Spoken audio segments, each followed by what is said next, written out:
Okay, is there a negotiation hack where it comes to negotiating a good property deal? I think negotiation is often seen to be like a combative experience, but from my experience and how I've done it myself many, many, many times, it's how do I create a win-win situation? A win-win situation cannot be accomplished if you don't know enough about the motive of the seller, and if the seller doesn't know enough about your motive of buying it.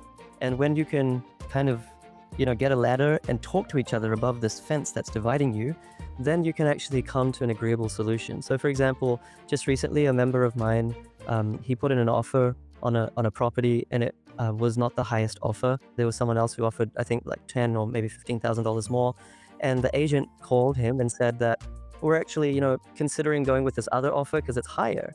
And so my client, he tried to break down this wall of information asymmetry. He asked questions like, "Yeah, but before you finish this conversation, can you just tell me, like, why is it that this person is selling the property?"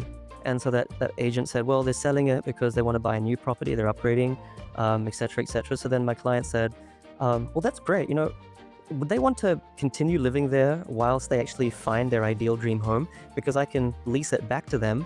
And have a flexible lease term so that when they do buy the property, they can leave it and they won't have too much accommodation costs. And in the meantime, they don't have to stay at an Airbnb or with friends or something like that.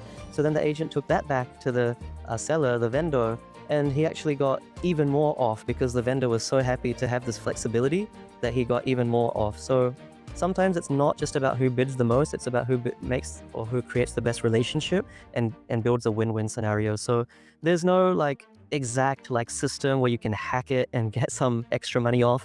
Each case is different, but deploying this principle means that, yeah, it's not just about who gets the biggest or offers the highest price.